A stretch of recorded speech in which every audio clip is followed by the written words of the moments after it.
드립니다. 아멘. 예전에 신문 기사가 생각이 나는데 홍면우라고 하는 사람에 대한 기사인데 산사람 홍면우 이런 신문 기사 내용이었습니다. 이분이 일요일만 되면 등산을 가는 거예요. 얼마나 등산을 좋아하는지 일가친척 결혼식에도 안 가고 회사 직원 장례식에도 안 가고 하여튼 일요일만 되면 산 특별히 도봉산만 다니는 거예요. 한 놈만 편다고 도봉산만 열심히 다니는데 그러니까 이제 막 주변에서 욕을 하죠. 아니 너는 집안도 안 챙기고 맨날 산에만 다니냐? 뭐 혼도 났고 욕도 먹었겠지요. 근데 그렇게 여름이나 겨울이나 한 번도 안 빠지고 27년 동안이나 도봉산을 다니는 이 사람 이야기를 하는 거예요. 그러니까 처음에는 주변 사람들이 아우 쟤는 왜 가정을 안 돌봐, 집안을 안 돌봐 이랬다가도 에이 쟤는 원래 산 사람이야. 아유 쟤 산만 좋아하니까 쟤 빼고 하자 이러면서 그 사람이 산을 얼마나 좋아하는지 그냥 그대로 인정하게 되었다. 그래서 그 사람에 대한 기사가 나면서 그 기사를 읽으면서 문득 드는 게 우리도 산 사람인데 이런 생각을 했습니다. 미가서 4장 2절에 이런 말씀이 있어요. 곧 많은 이방 사람들이 가며 이르기를 오라 우리가 여호와의 산에 올라가서 야곱의 하나님의 전에 이르자 이런 표현이 있습니다. 하나님의 산 성전이 있는 곳 가서 유대인이나 이방인이 함께 가서 예배하자 이런 표현이죠. 그 산이라는 것은 하나님이 계신 곳을 의미하고 하나님의 성전이 있는 곳을 의미하는데 우리도 매 주일이면 도봉산은 아니지만 하나님이 계신 곳에 날마다 올라가서 예배를 하는 것들을 보게 됩니다. 어쩌면 우리가 처음 예수 믿고 교회를 다니면서 주변 사람들이 시비를 걸 수도 있어요. 야 너는 왜 친구들 모임에 왜 가족 모임에 안 하고 맨날 교회 간다는 거야 이러면서 핀잔을 주고 욕을 할 수도 있을지 모르겠습니다.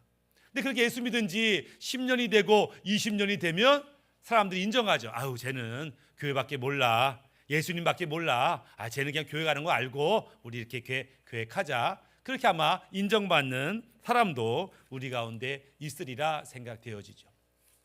최초로 그리스도인이라 이름받은 교회가 안디옥 교회인데 하여튼 그 안디옥 교회는 열심히 해가지고 하여튼 무조건 교회 가는 거예요. 무조건 기도하는 거예요. 무조건 하나님 믿는 거예요. 그러니까 사람들이 아우 저 예수쟁이들 그래가지고 최초로 그리스도인이라고 하는 예수에 미친 사람이라고 하는 이름을 얻었다라고 하는 것이죠. 우리가 만약 예수에 미쳐서 그냥 주일날 무조건 교회 간다라고 하면 처음엔 사람들이 이상하고 싫어할지 몰라도 결국 저 사람 믿음의 사람 예수밖에 없는 사람 인정하게 될 거라고 하는 거예요. 처음에 나 무조건 교회 갈 거야 라고 할 때 욕을 먹을 때 내가 교회 가서 욕 먹나?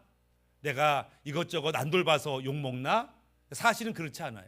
우리가 교회 가기 때문에 일요일 날은 무조건 예배 가기 때문에 욕 먹는 게 아니라 오히려 평일에 오히려 일상 속에서 말씀대로 믿음대로 살지 못하기 때문에 욕을 먹는 것이지 예배를 드려서 욕을 먹는 것은 아니다라고 하는 것이죠.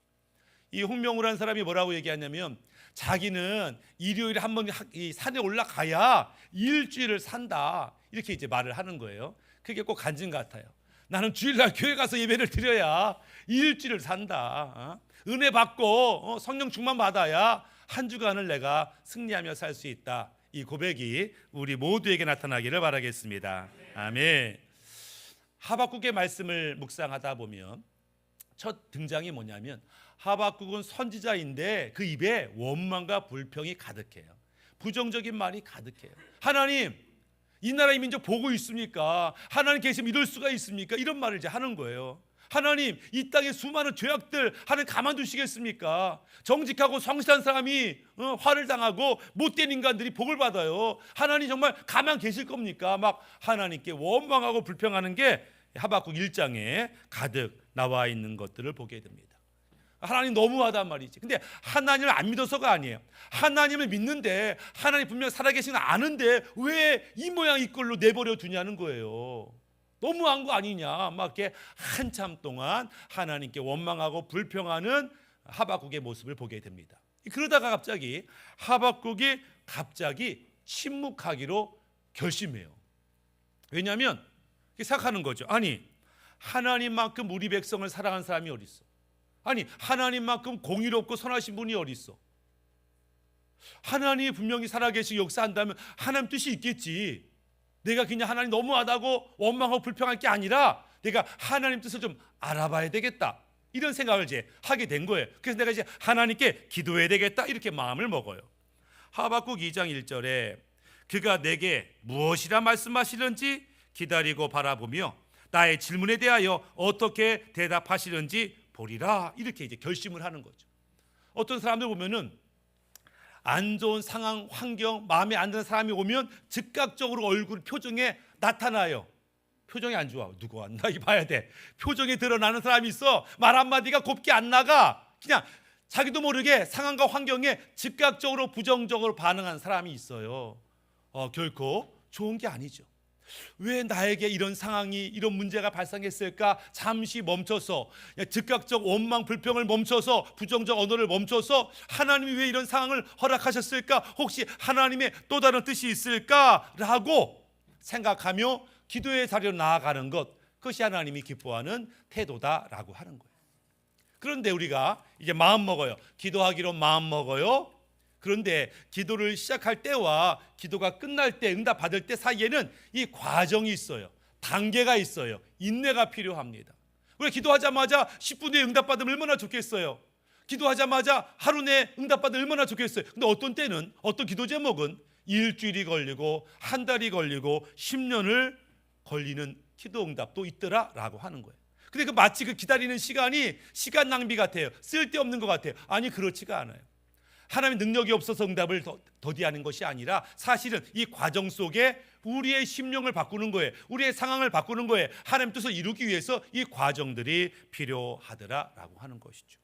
하박국 2장 3절에 이 묵시는 정한 때가 있나니 그 종말이 속히 이르겠고 결코 거짓되지 아니하리라. 비록 더딜지라도 기다리라. 지체되지 않고 반드시 응하리라. 비록 내가 원하는 이때는 아닐지라도 하나님의 가장 적당한 그때, 그분의 방법으로 반드시 응답할 것이니까 너희는 포기하지 말고 하나님께 나아가 부르짖어 기도하라. 찾고 구하라, 두드려라, 이렇게 말씀하시는 것들을 보게 됩니다. 그래서 문제 앞에서 우리가 어떤 태도를 가지고 있느냐가 그의 인생이 어떻게 흘러갈 길을 결정된다라고 하는 것이죠. 이 빅터 프랭크라고 하는 유대인 정신과 의사가 있어요. 이 사람은 2차 세계대전 때에 독일 난치한테 잡혀가지고 그 아우슈비츠 그 수용소에 끌려갔어요. 끌려가 보니까 하루에도 수십 명이 독가스에서 죽어요. 어떤 때는 수백 명이 저 가스실에서 죽어요. 그러니까 그 안에 있는 유태인들이 날마다 불안합니다. 날마다 두려워요. 혹시 오늘 내가 죽는 거 아닐까? 혹시 내일 내가 죽는 거 아닐까? 이런 두려움, 이런 절망감이 그 수용소를 꽉 찬 거죠. 저도 예전에 그 폴란드에는 아우슈비츠 수용소 한번 가본 적이 있는데 물어물어 이제 버스 타고 이제 갔는데 그 근처에 오자마자 느낌만 그런지 뭐랄까 그냥 느낌이 회색기대 아주 시커멓고 그 철조망을 지나서 딱 그 안에 수용소, 일종의 지금 박물관이죠. 들어가자마자 막 토할 것 같고 엄청 분위기가 안 좋아. 마치 그 오래전 2차 세계대전 그 분위기를 느끼는 것처럼 그런 안 좋은 냄새와 안 좋은 분위기가 연출됐는데 정작 그때 그곳에 살던 사람들은 얼마나 괴로웠을까. 근데 그가 난 이곳에서 이렇게 죽는 것일까? 내 믿음은 뭔가 이러면서 막 고민하는 시간을 가져요. 그러다가 어떤 거 하나를 그가 깨닫습니다. 그게 뭐냐면 지금 이 상황은 내가 원하는 게 아니었어요. 내가 원하는 게 아니고 너무 억울하고 속상하고 화가 나고 처음엔 분노였지만 지금은 절망이에요. 그런데 그 많은 사람들이 이 절망 속에서 울기도 하고 포기하기도 하고 절망하기도 하는데 갑자기 문득 드는 생각, 내가 이 다른 사람들처럼 똑같이 이렇게 절망하고 낙심하는 게 마땅한가? 이런 생각을 이제 하게 된 거죠. 이 내가 원치 않은 억울한 이 상황이지만 나는 믿음대로 행동할 수는 없을까? 이런 생각을 하게 된 거예요. 그런 생각을 하면서 뭘 깨달았냐면 내게 주어진 이 환경과 상황과 나의 반응 사이에는 어떤 작은 공간이, 작은 빈틈이 있다는 것을 발견해요. 그러면서 갑자기 부정적이고 악한 상황이 딱 덮쳤을 때 대부분의 사람들은 이 부정적 상황대로 원망과 불평을 막 쏟아내지만 그 작은 공간에가 잠깐 결단하면, 아니야, 나는 이때 그냥 자동 반사적으로 부정적 생각과 감정을 쏟아낼 것이 아니라 나는 이제 믿음으로 반응해야지. 왜? 하나님이 계시니까, 하나님의 믿음이 나한테 있으니까. 그러면서 이 잠깐의 순간에 나는 그냥 자동 반사적으로 부정적으로 반응할 것을 멈추고 나는 하나님을 의지하기로 마음먹고, 여기서 나는 죽지 않을 것이라고 마음먹고, 내게는 새로운 인생이 있을 거라고 마음먹고 그렇게 살기로 결심하고 나니 내 마음이 달라지니 주변에 달라지게 보이더라 라고 하는 거예요. 달라진 건 아무것도 없는데 그냥 이제부터 나 환경대로 살지 않을 거야, 말씀대로 믿음대로 살 거야 라고 마음 먹는 순간 주변이 완전히 달라지는 것을 보게 되더라 라고 하는 거죠. 우리도 마찬가지입니다. 오늘 내게 닥친 문제 때문에 괴로워요. 밤에 잠을 못 자요. 스트레스 받아가지고 온몸이 아파요. 그냥 환경에 어쩔 수 없이 반응하지만 이게 하나님이 기뻐하는 태도일까를 생각하면서 이제는 주어진 대로, 환경대로, 상황대로 판단하지 아니하고 이제부터 말씀대로 믿음대로 행동해야지, 말해야지, 움직여야지 라고 마음 먹는 순간 인생이 달라지더라 라고 하는 거예요. 하박국이 너무나 고통스러운 상황에 저절로 원망 불평이 나왔지만 아니, 이제 그렇게 반응하지 않을 거야. 나는 기도할 거야. 하나님 말씀을 기다릴 거야. 하나님을 바라볼 거야. 이렇게 말하고 기다리다 보니까 하나님의 응답이 그에게 찾아왔다, 이렇게 표현하고 있어요. 하박국 3장 2절에 여호와여, 내가 주께 대한 소문을 듣고 놀랐나이다. 여호와여, 주는 주의 일을 이 수년 내에 부응하게 하옵소서. 이 수년 내에 나타내시옵소서. 진노 중에라도 긍휼을 잊지 마옵소서. 그러니까 하나님의 뜻이 뭘까를 기도하고 기도했더니 갑자기 내가 주께 대한 소문을 듣고 놀랐나이다. 가지고 이게 주께 대한 소문, 어떤 소문을 들었단 말이야 하고 찾아봤어요. 이 소문을 들었다, 이 쉐마 에타라는 단어를 썼는데 원래 쉐마 이스라엘, 이스라엘에 들으라 이런 뜻이에요. 쉐마는 들으라, 들으라 이런 뜻인데 이게 뭐냐면 주께 대한 소문이 아니고, 문법이 뭐냐면 이게 소유격이야. 주께 대한 소문이 아니고 직역을 하면 주의 소문을 들었다는 거예요. 주님의 소문, 이 소문은 쉐마예요. 그래서 음성이에요. 다시 말하면 내가 주의 음성을 들었다. 쉽게 말하면 내가 지금까지 기도했는데 하나님 뜻이 무엇인지 앞으로 어떻게 될지 물었더니 주님의 음성을 내가 듣게 되었다. 그걸 지금 약간 이상하게 번역되어 놓은 것을 발견하게 되었습니다. 아, 내가 하나님의 음성을 기다렸더니 마침내 주의 음성이 들려서 내가 그분의 음성을 들어 알게 되었다. 그리고 그 내용은 뭐예요? 이 땅에 부흥이 있을 것이다 라고 하는 하나님의 음성이었어요. 근데 부흥이 뭐냐, 부흥이. 지금 이스라엘이 쫄딱 망하게 생겼는데 도대체 부흥이 뭐라는 것일까? 부흥은 작은 게 커지는 게 아니에요. 조그만 교회가 성도가 많아지고 건물을 짓고 커졌어. 그게 부흥이 아니에요. 성경에서 말하는 부흥은 죽었던 자가 살아나는 게 부흥이에요. 절망이 갑자기 말할 수 없는 하나님의 소망으로 변화되는 게 부흥이다라고 하는 것이죠. 그래서 여기서 말하는 부흥은 이스라엘이 지금 심판받아 마땅해요.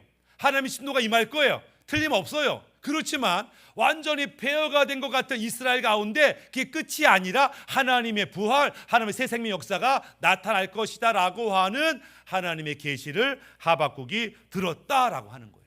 한마디로 말하면 이제 하나님의 진노가 임할 건데, 심판이 임할 건데, 전쟁이 임할 건데, 그래서 많은 사람이 이제 끝났어 이렇게 지금 생각하는데 하나님은 아니야.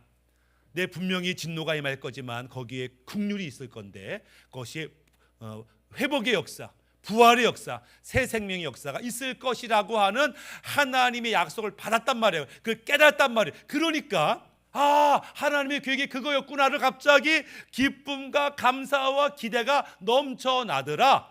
문제는 현재 상황은 아무것도 바뀐 것이 없음에도 불구하고 하박국 3장 17절에 계속 보시면 비록 무화과나무가 무성치 못하며 포도나무에 열매가 없으며 감람나무에 소출이 없으며 밭에 식물이 없으며 우리의 양이 없으며 외양간에 소가 없을지라도 여전히 없기는 없어요. 여전히 문제는 심각한 것 같아요. 여전히 안 될 것 같아요. 그런데 갑자기 하나님을 만나고 그분의 약속을 받으니까 갑자기 내 안에 기쁨과 감사와 찬양과 노래가 흘러 넘치더라. 나는 여호와를 인하여 즐거워하며 나의 구원의 하나님으로 인하여 기뻐하리로다라고 외칠 수 있게 되었다라고 하는 것이죠. 얼마 전에 목사님들과 이런저런 얘기를 나누다가 목사님 언제 예수 믿었어요? 목사님 어떻게 구원받았어요? 이런 대화를 했는데 어떤 사람은 부흥회 가서 은혜 받고 또 어떤 때는 그냥 갑자기 깨달음 받고 다양하게 예수 믿는 건 다양한데 공통점이 하나 있었어요.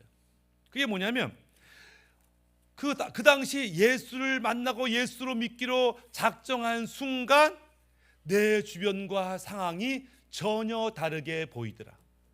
나는 가난하고 나는 힘들고 나는 안 좋고 온통 불평불명이었던 것이 갑자기 주님을 만나고 주를 믿기로 결정하는 순간 전혀 새롭게 보이더라. 하늘이 그렇게 파란 줄 몰랐다. 새들이 나무들이 노래하며 사는 줄 몰랐다. 온 세상이 그렇게 하나님을 예배하는 줄 몰랐다. 근데 사실은 바뀐 건 아무것도 없어요. 바뀐 건 나만 바뀌었어요. 내 마음만 바뀌었어요. 내 믿음만 바뀌었어요. 그랬더니 내가 바뀌니까 주님의 마음으로 세상을 바라보니까 전혀 다른 것들을 보게 되더라. 그래서 공통점이에요. 그렇게 예수 믿었더니 달라 보여. 자기 인생이 달라 보이고 집안이 달라 보이고 다 달라 보이더라. 그 얘기를 이제 다 하는 거예요. 예수 믿고 그 믿음의 눈으로 주님의 마음으로 바라보니까 세상이 달라 보이는구나, 행복해 보이는구나를 이제 다 들으면서 문득 이 정반대로 적용을 해보는 거예요.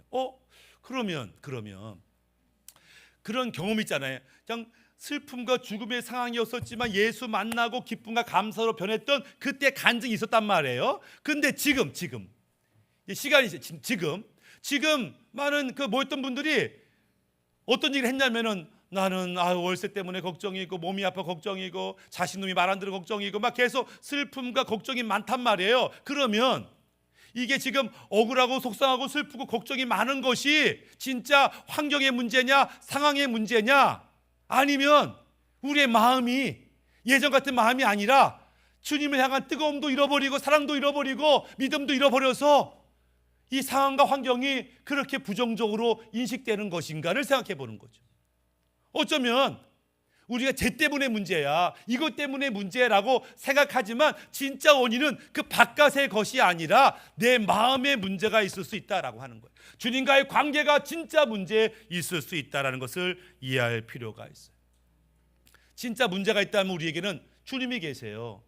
수고하고 무거운 짐진 자들아 다 내게로 오라. 왜요?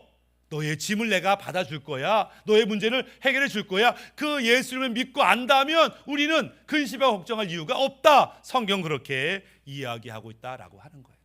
그래서 그 이스라엘 가운데 전쟁이 임할 거예요. 분명히 심판이 임할 거예요. 하나님 진노가 쏟아질 거예요. 이 죄악을 하나님 가만둘 수 없어요. 그렇지만 이게 끝이 아님을 하박국이 발견하는 거예요. 그러면서 하나님이 이제 새 땅을 새 시대를 열 것이라는 말씀을 들으니까 하박국이 기뻐하는 것을 보게 됩니다. 이 하박국과 거의 같은 시대에 예언했던 선지자가 있었는데 에스겔 선지자가 있어요. 그도 하나님 말씀을 들었죠. 그가 뭐라고 말씀을 하냐면 에스겔 36장 34절에 전에는 지나가는 자의 눈에 황폐하게 되었던 그 황폐한 땅이 장차 경작이 될지라.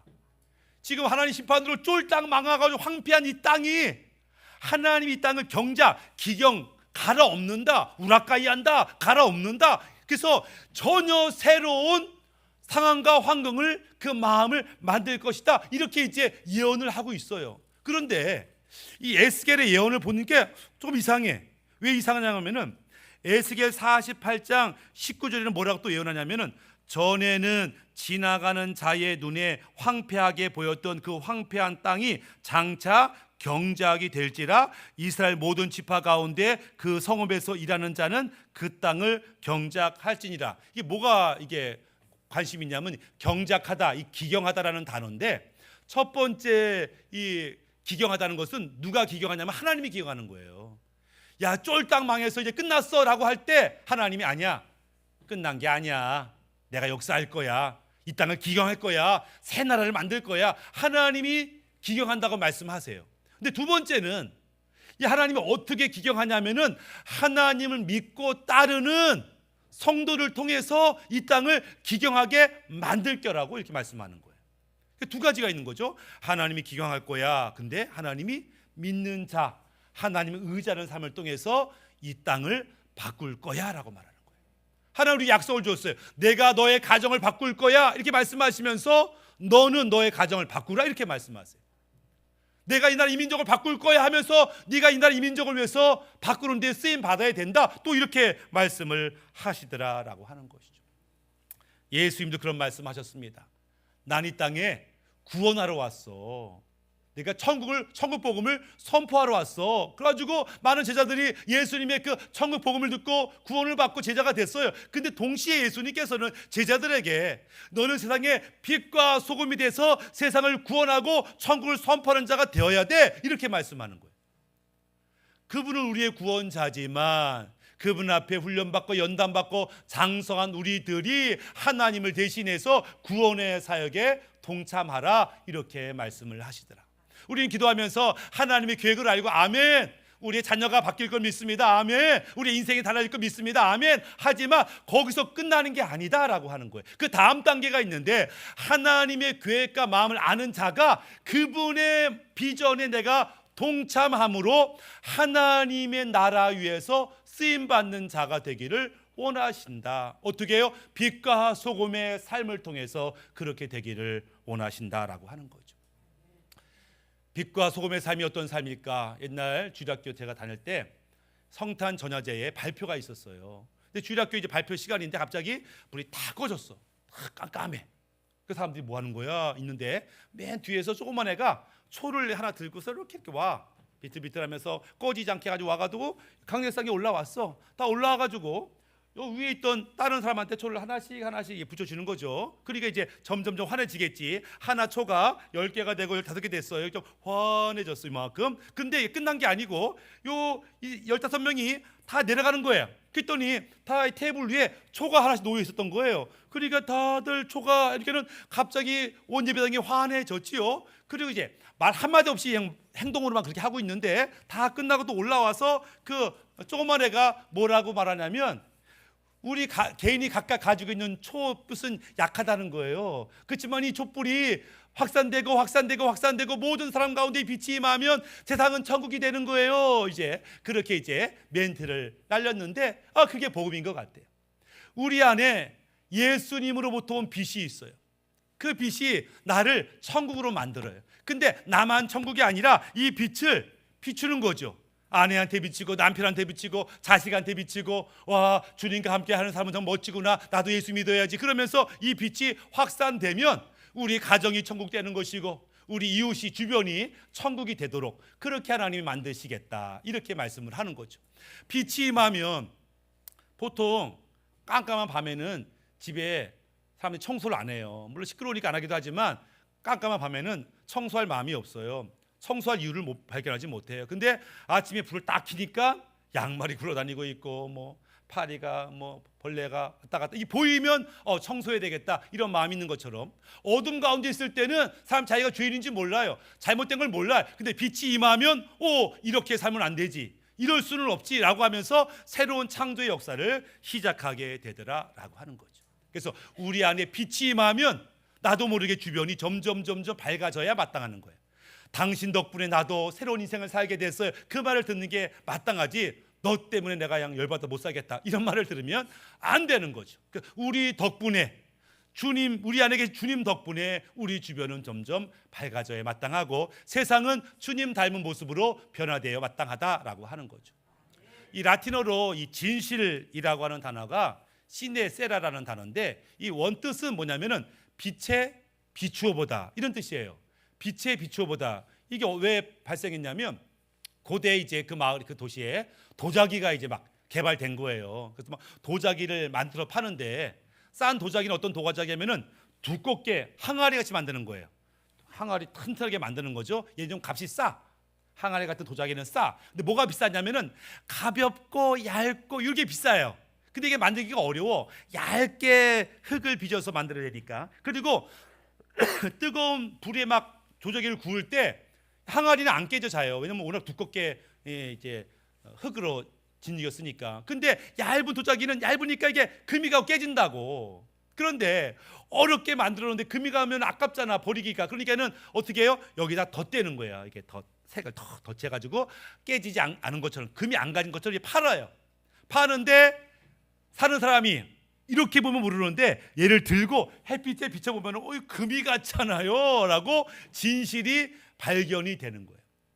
빛이 임하기 전까지는 그냥 인생을 이렇게 사는가 보다, 이게 살다가 죽는가 보다 했지만 빛이 임하면 이게 아닌데, 진실은 이건데라고 발견하게 되는 삶. 우리가 빛으로 임할 때 우리 주변의 사람들이 그래, 인생은 저렇게 살아야지, 저렇게 사람이 정말 행복한 인생이지라면서 우리가 그들의 모델 같은 존재로 살아가는 것, 주님이 원하시는 삶이다 라고 하는 것이죠. 두 번째는 소금 같은 삶이 있다. 소금은 솔트죠. 소금에서 원래 옛날에는 월급을 줄 때 돈으로 주지 않고 소금으로 줬대요. 로마 군인한테 월급은 소금이었어요. 그 소금 비싼 거거든요. 귀한 거거든요. 그러니까 이걸 필요할 때마다 사서 팔아서 물건 사는 건데, 그래서 월급, 이 셀러리라는 단어는 솔트에서 왔어요. 소금에서부터 월급이라는 단어가 나온 거죠. 이 소금은 귀한 거예요. 주님 우리를 귀한 존재 여기서요. 그렇지만 나는 귀한 존재라고 도도하게 있으면 소금의 가치를 발휘하지 못해요. 소금은 녹아져야 돼요. 어울려져야 돼요. 그래야 주변을 만나게 하는 거죠. 우리가 나 혼자만 도도하게 신앙생활할 것이 아니라 우리 주변으로 흘러가서 어울려지고 내가 죽어지고 낮아지고, 그래서 주변 사람들을 살만나게 하는 인생, 그것이 소금과 같은 인생이죠.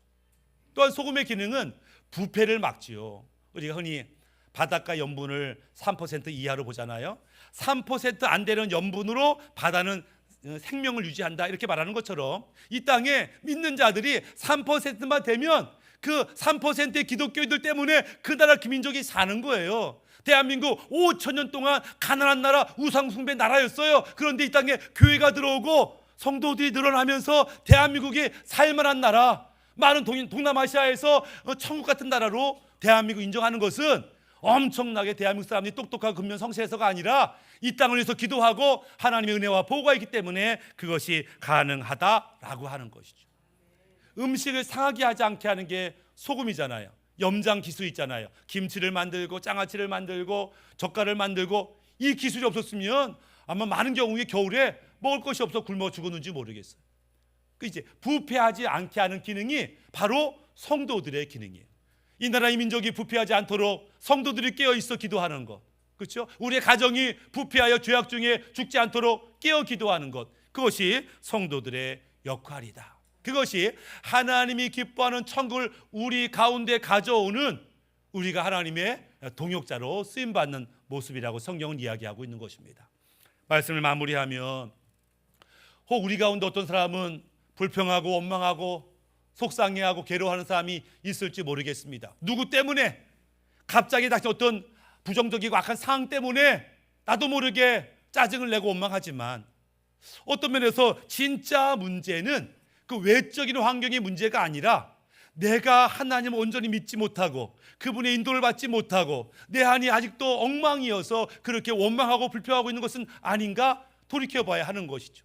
주님께서 수고하고 무거운 짐진 자들아 다 내게 오라, 얼마든지 주님은 우리의 문제를 해결해 주실 수 있다고 한다면, 우리가 원망 불평하는 그 시간에 이제 잠잠하기로 결심하고 주님께 나아가서 모든 짐을 주 앞에 내어드릴 때 주님께서 해결하는 은혜를 경험하게 되고, 이 문제를 어떻게 해결할지에 대한 말씀을 받게 되면, 당장은 상황이 좋아진 것 같지 않고 당장은 그 모양 그 꼴로 있는 것 같아도 내 안에 기쁨과 감사가 넘쳐나는 것을 보게 됩니다. 그래서 하루하루를 기쁨과 감사로 살아가면서 나도 모르게 이 짐들이 하나씩 하나씩 풀어지고, 많은 사람들에게 야, 저 사람은 저런 절망적 상황 속에서 기뻐하고 즐거워하고 예비하더니 전혀 새로운 인생을 사네, 나도 저렇게 살아봐야 되겠다라고 모델 같은 인생을 살아가는 것이고, 당신 때문에 우리가 구원받고 당신 때문에 내가 회복되었습니다, 소금과 같은 인생을 살아내시는 우리 모두가 되기를 예수님의 이름으로